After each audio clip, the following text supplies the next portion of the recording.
प्यारे बच्चों, Bhagwati PG college की ऑनलाइन क्लास में आपका स्वागत है।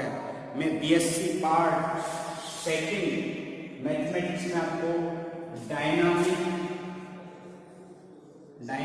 के बारे में बता रहा था। इसमें मैंने आपको वेलोसिटी एंड एक्सेलरेशन यानी कि वेग और त्वरण के बारे में बताया था, और वेग और त्वरण में मैंने आपको इनकी परिभाषा बता दी थी, सूत्र बता दिए थे। Velocity and acceleration parallel to axis यानी कि अक्षों के समांतर वेग और त्वरण के मैंने आपको सूत्र बता दिए थे। अब इसके मैं एग्जाम्पल बता रहा हूँ। जैसे एग्जाम्पल फर्स्ट है, यदि x बराबर a cos t, y बराबर a sin t, यदि किसी गतिमान बिंदु की t समय पर स्थिति, एग्जाम्पल फर्स्ट, यदि किसी गतिमान कण की t समय पर स्थिति x equal to a cos t, y equal to a sin t द्वारा ज्ञात है, तो इसका वेग त्वरण एवं पथ ज्ञात करो। y equal to a sin t द्वारा ज्ञात हो तो इसका वेग त्वरण व पथ ज्ञात करो। तो यानी किसी भी कण की कोई गतिमान कण है, इसकी t समय पर स्थिति रखी है, x का मान है a cos t, y का मान है sin t है, तो हम को वेग ज्ञात करना है और त्वरण ज्ञात करना है और उसकी कण की गति का समीकरण ज्ञात करना है। कैसे ज्ञात करोगे इसका solution? x equal to a cos t, y equal to a sin t, इसका x का किस साथ समीकरण करेंगे? dx अपॉन dt, इसको x डॉट लिखेंगे, इक्वल टू आएगा माइनस a sin t, दोबारा अपन करेंगे x double dot d2x upon dt2, तो माइनस a cos t। इसी प्रकार यहाँ पे dy अपॉन dt याद करेंगे, इसको y डॉट लिखेंगे, y dot equal to dy upon dt equal to a cos t, y double dot लिखेंगे d2y upon dt2 equal to minus a sin t। अब अपन को वेग त्वरण और इस पथ ज्ञात करना है, तो वेग ज्ञात करने के लिए अपन को इसका परिणामी वेग ज्ञात करना पड़ेगा। तो परिणामी वेग ज्ञात कर लेते हैं। इसका t समय पर कण का परिणामी वेग, t समय पर कण का परिणामी वेग, तो t समय पर कण का परिणामी वेग होगा तो x डॉट का स्क्वायर प्लस y डॉट का स्क्वायर का अंडर रूट जो v होगा। x डॉट का मान है माइनस a sin t का स्क्वायर करेंगे, a square sin square t plus a square cos square t का अंडर रूट, यहाँ पे आ जाएगा under root, a square common ले लिया, sin square t plus cos square t, यहाँ पे a स्क्वायर इंटू 1 इसका अंडर रूट, a स्क्वायर का under root equal to a आ जाएगा, जो कि अचर है। ये t समय पर कण का वेग आ चुका है। इसके बाद में इसका परिणामी त्वरण याद करेंगे हम। परिणामी त्वरण जो कि एक होता है, तो x डबल डॉट का square plus y double dot का स्क्वायर इसका under root, x double dot का मान माइनस a cos t, इसका स्क्वायर करेंगे a square cos square t plus a square sin square t इसका अंडर रूट, इसमें से a स्क्वायर कॉमन ले लेंगे, a square cos square t plus sin square t, a square into 1 a square आ जाएगा, इसका वर्गमूल a आ जाएगा, जो कि अचर है।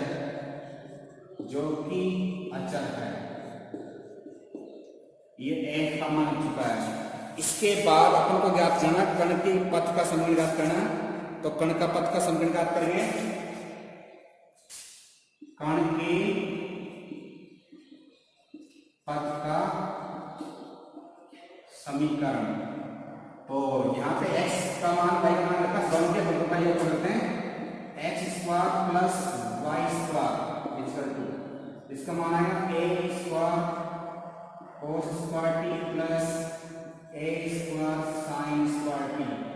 तो a स्क्वायर को ले लिया cos square t plus sin square t, ये x square plus y square का मान है x square plus y square a square, जो कि एक वृत्त का समीकरण है, जो कि एक वृत्त का समीकरण है, यानी कि कण का पथ एक वृत्त को निरूपित करेगा, जो कि वृत्त का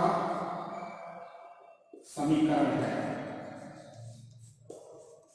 अर्थात कण एक वृत्त को निरूपित करेगा, कण एक वृत्त को निरूपित करेगा।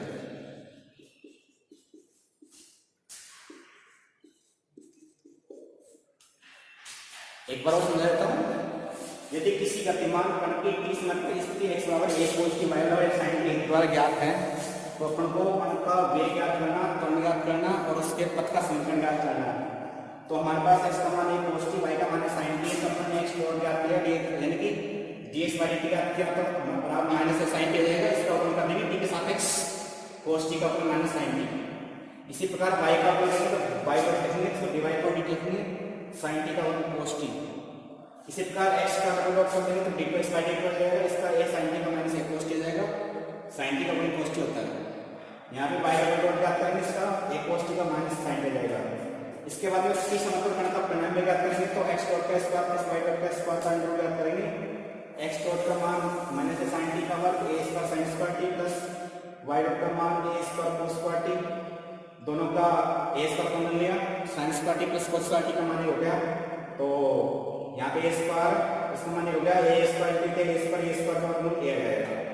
इसी प्रकार परिणामी त्वरण ज्ञात करेंगे हम, तो x डबल डॉट का square plus y double dot का स्क्वायर इसका अंडर रूट, तो x डबल डॉट का मान हमारे पास मेरा cos t है माइनस cos t, इसका स्क्वायर किया a square cos square t जाएगा, y डबल डॉट का करेंगे a square sin square t आ जाएगा, दोनों में से स्क्वायर कॉमन ले लिया, इसका मान एक हो गया, a स्क्वायर के मान के a स्क्वायर आ जाएगा, इसका का वर्गमूल लिया जाएगा, तो ये भी अक्षर आएगा। इसके बाद कण का पथ का समीकरण ज्ञात करना, तो अपन क्या किया, x का मान x y का मान दे रखा है, तो दोनों के वर्गों का योग ज्ञात कर लिया, x square plus y square जो है a स्क्वायर आएगा, यानी कि कण एक वृत्त में, कण की गति है एक वृत्त को निरूपित करेगी, कण वृत्त में चलता हुआ प्रतीत होगा। इस प्रकार एग्जाम्पल प्रश्न होता है। ये जो पेपर है, जिस टाइप का पेपर है, इस टाइप से फिजिक्स की बुक की तरह है।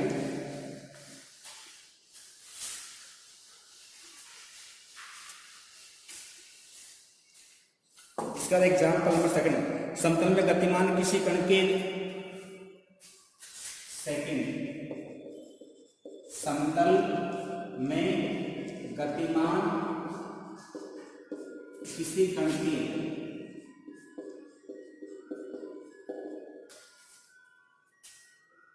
x तथा y से समांतर वेग अंश है, x अक्ष व y अक्ष के समांतर वेग क्रम से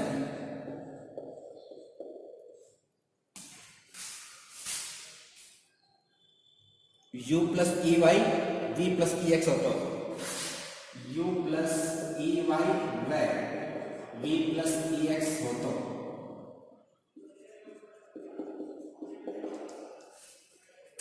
सिद्ध कीजिए कि कण का बिंदु पथ एक शंकु पर स्थित होगा। सिद्ध कीजिए कि कण का पथ एक शंकु पर स्थित होगा। शंकु पर स्थित होगा।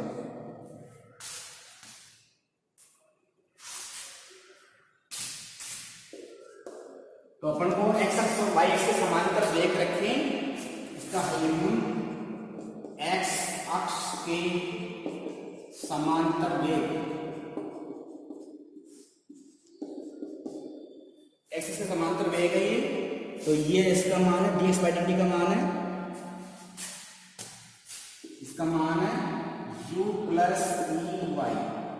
तो एक्स से समांतर वेग होता है dx by dt u plus E y. समीकरण नंबर 1, वाई अक्ष के समांतर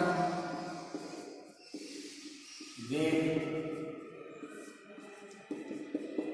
v प्लस ई एक्स, तो dy अपॉन dt है v प्लस ई एक्स। समीकरण नंबर 2, समीकरण 1 में दोनों आ जाते हैं या दो में का देखो, एक में दो का भाग देने पर तो dx upon dt upon dy upon dt equal to u plus E Y बटा v प्लस ई एक्स दिया जाएगा। dx upon dy u plus ई वाई अपॉन v प्लस ई एक्स, रचना करते हैं v प्लस ई एक्स dx u प्लस ई Y dy। इसके बाद समाकलन भी कर देते हैं, रचना किया और समाकलन किया, अपने चरों का पृथक्करण कर लिया, तो ये x वाला पद है ये इसके साथ जाएगा, ये y वाला पद इसके साथ आ जाएगा। इसके बाद समाकलन कर दिया, इसका समाकलन कर दिया और इसको समाकलन होगा v x प्लस ई एक्स स्क्वायर बटा 2 u y plus E Y square बटा 2 प्लस या कोई कांस्टेंट जोड़ सकते हो, k जोड़ सकते हो, k जोड़ देते हैं c to k। इसके बाद इसको बहुत बना सकते हैं, चाहे तो c जोड़ सकते हो या k1 जोड़ सकते हो, k दे सकते हो, k1 जोड़ सकते हो।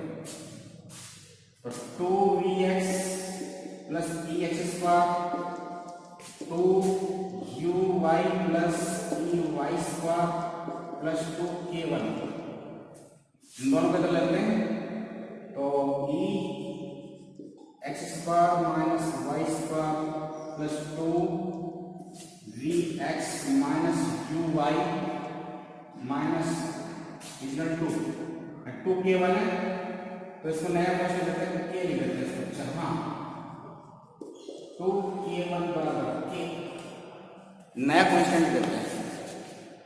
इस प्रकार ये कण का अभिष्ट बिंदु पथ है, ये कण का अभिष्ट बिंदु पथ है, अभिष्ट बिंदु पथ है।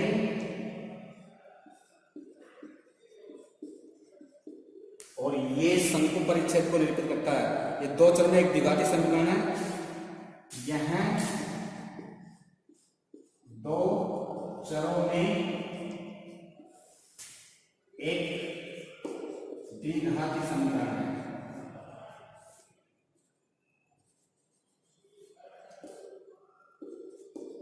यह शंकु परिच्छेद को निरूपित करता है।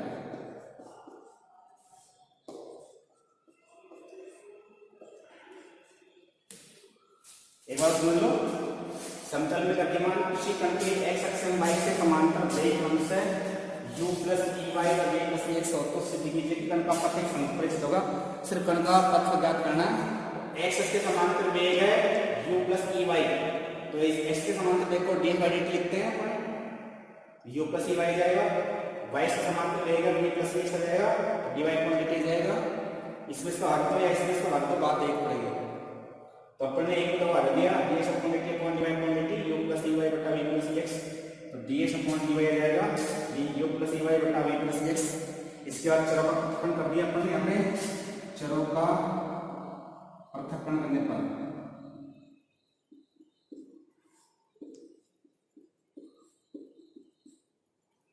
तो v प्लस ई x into d x, u plus ई वाई डी वाई, समाकलन किया v dx का x जाएगा प्लस ई एक्स स्क्वायर बटा आ जाएगा, यहाँ पे यू वाई आ जाएगा, यहाँ पे ई वाई स्क्वायर का प्लस के बन गया कांस्टेंट, सी भी लिख सकते हो, अन्य कांस्टेंट लैम्डा लिख सकते हो। यहाँ पे इसका अपने इसको अलग मिला 2 से गुणा करके इस पूरे को, तो वी एक्स प्लस ई एक्स स्क्वायर बराबर two U Y plus E Y square plus 2k1। इसके बाद दोनों को तो बदल लिया है अपन, यहाँ पे 2k1 है, इसको अपन ने 2k1 को क्या लिया। तो इस कार्य जो द्विघातीय समीकरण है और संघ परिच्छेद को व्यक्त करता है। इसका एग्जाम्पल पूरा हो चुका है।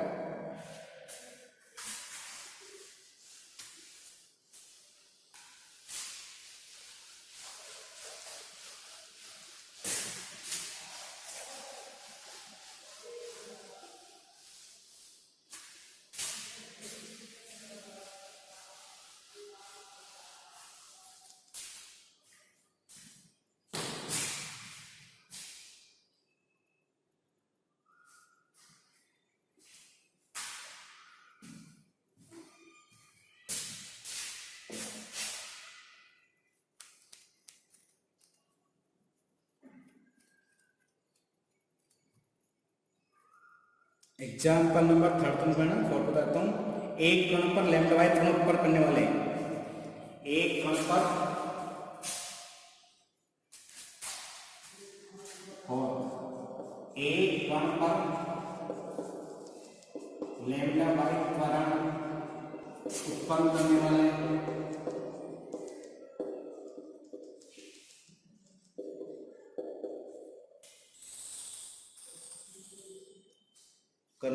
बल y से दिशांतर वैसे है, y अक्ष की दिशा में क्रियाशील है।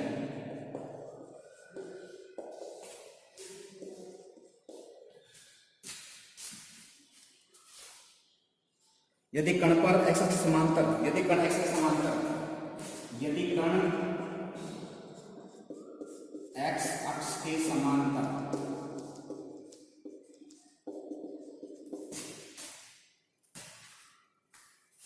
एक ऐसे बिंदु से, जहां एक ऐसे बिंदु से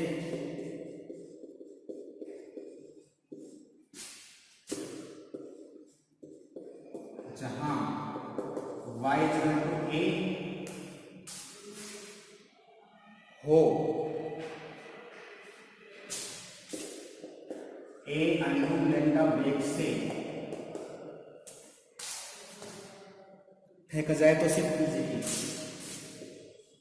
फेंका जाए तो सिद्ध कीजिए कि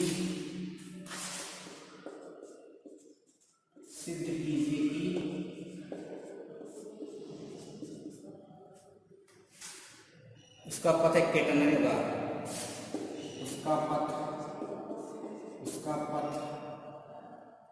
एक केटनरी होगा।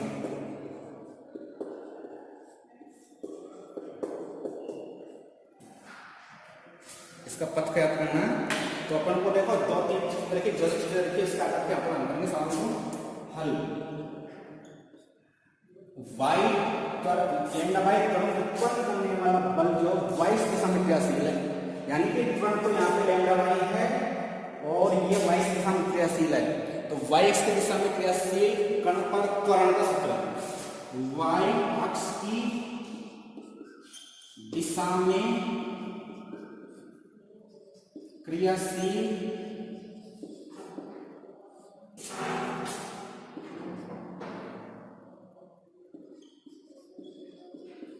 कण का त्वरण जो कि लैम्डा वाई है, तो ये d2y अपॉन dt2 का मान है लैम्डा वाई,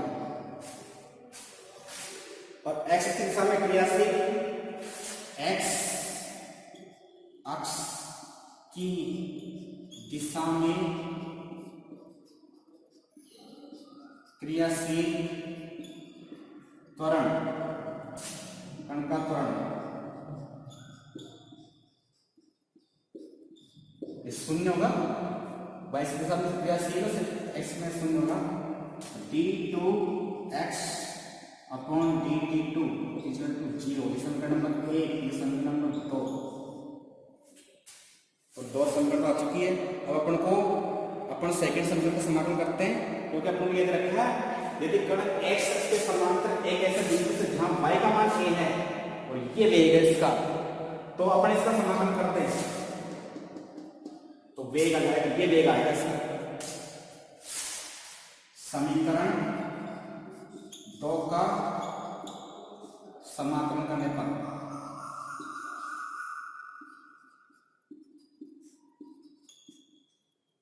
तो d2x/dt2 इसका integral dt equal to 0 dt, तो इसका समाधान करेंगे तो इक्वलिटी हो जाएगी, तो dx/dt आ जाएगा इक्वल टू यहाँ पे 0 है, तो यहाँ पे एक अक्षर जोड़ देंगे अपन, यहाँ पे एक अक्षर जोड़ देंगे,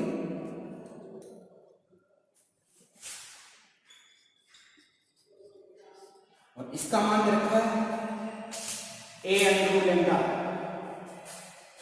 a under lambda dx/dt, a under lambda अक्षर जोड़ दिया, तो अपन इसको dt में ले लेते हैं, dx equal to a under lambda dt, इसका इंटीग्रल कर लेते हैं, x equal to a under lambda t plus एक कांस्टेंट जोड़ देते हैं। अब स्टार्ट में क्या होगा, स्टार्ट में जब t का मान 0 तो x का मान 0 तो a का मान प्रारंभ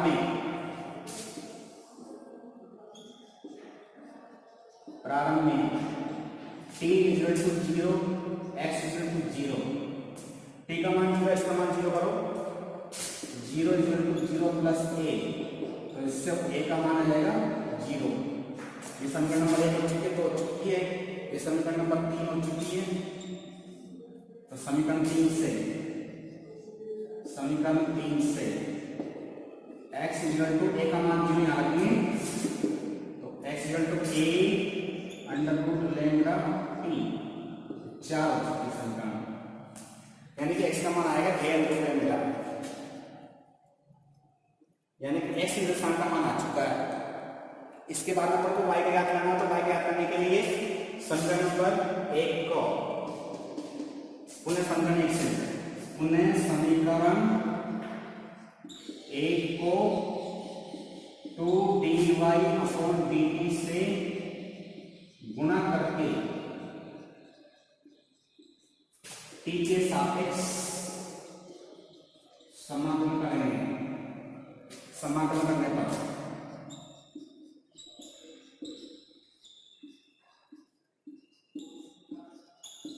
2dy/dt, d2/dt2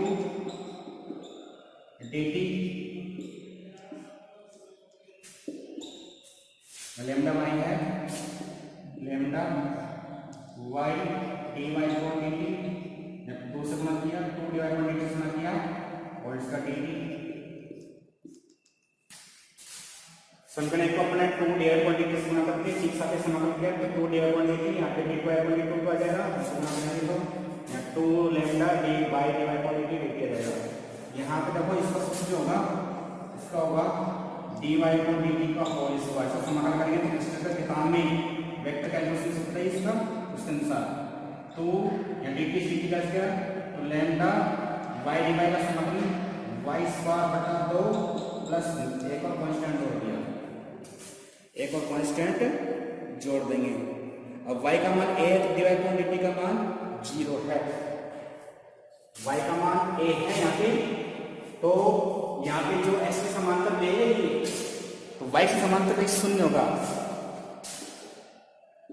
y equal to a dy/dt का मान 0, ये मान इस तरफ, तो ये मान इस तरफ में क्या आएगा 0 बराबर 2 से कट गया lambda a square plus d, यानी कि d का मान जाएगा minus lambda a square.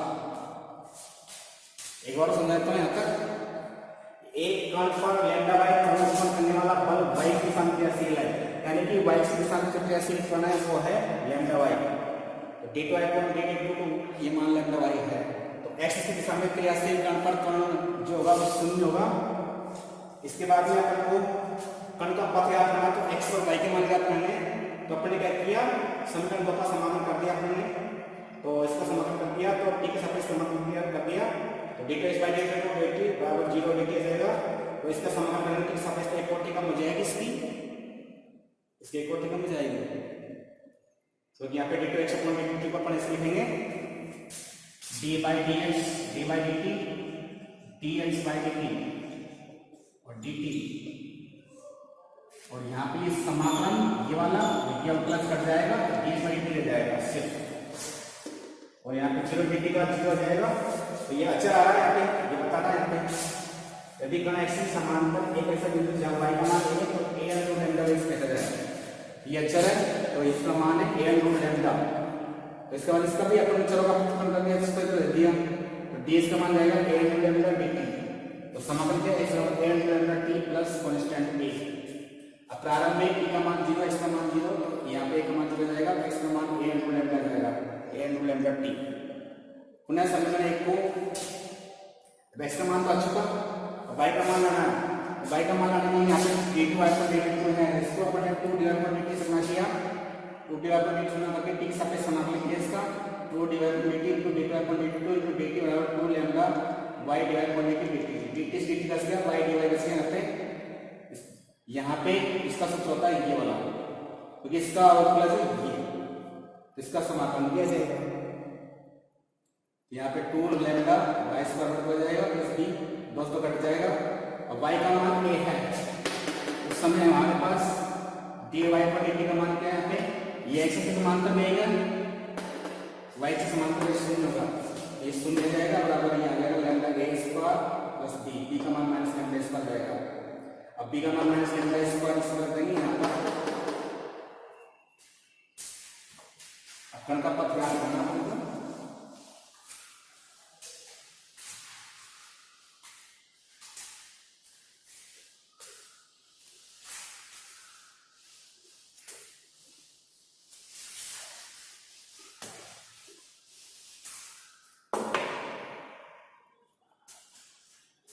Divide by dt का होल स्क्वायर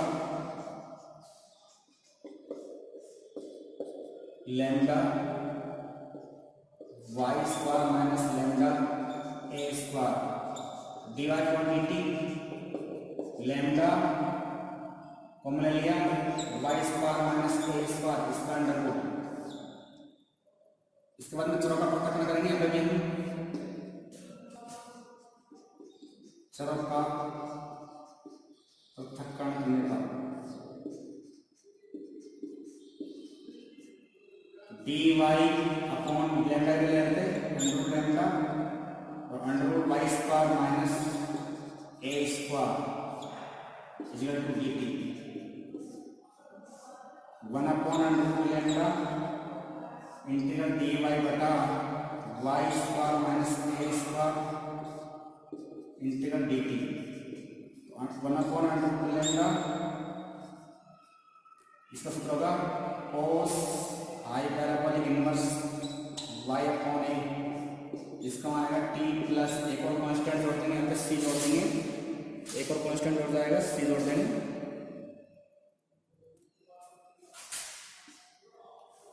अब अपन को y का मान a है,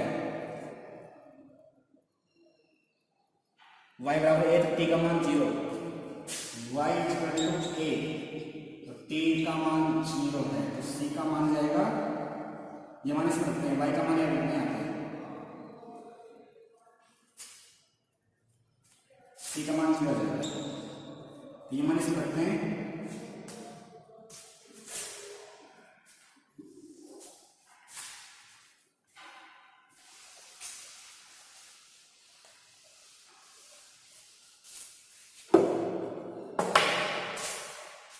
one upon under root lambda cos i parabolic inverse y upon a, t का मान c का मान 0 आएगा तो p आ जाएगा t, कोस हाइपरबोलिक इनवर्स इसको टाइम यहाँ से लैम्डा पर गुना कर देते हैं।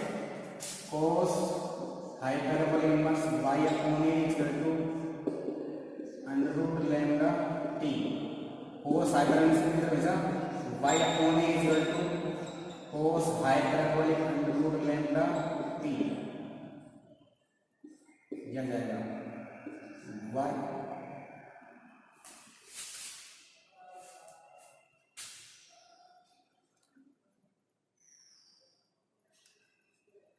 वैसे अपने को टी का मान x का मान भी आ रहा है अपने पास, x का मान आ रहा है अपने पास x equal to a under lambda t। T का मान इसमें निकालते हैं x upon a under lambda equal to t। ये टी का मान यहाँ रखते हैं।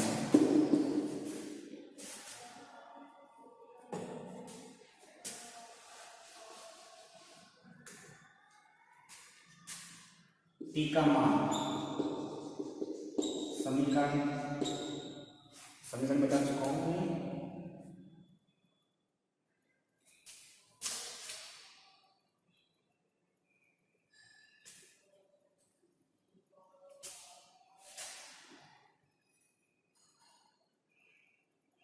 X equal to a under root lambda t से रखने पर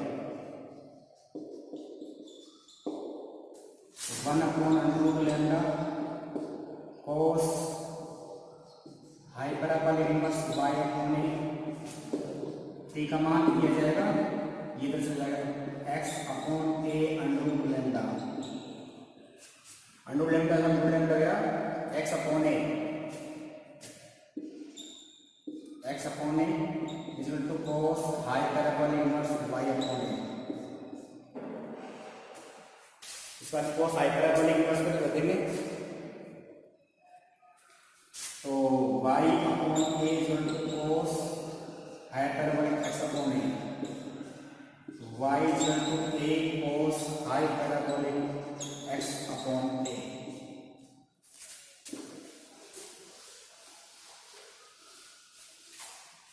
तो जो कि कैटरनी का समीकरण है, जो कि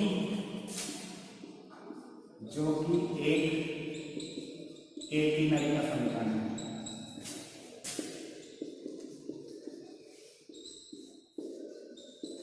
आज की वीडियो में इतना ही। आप हमारी वीडियो लाइक करें, शेयर करें। धन्यवाद।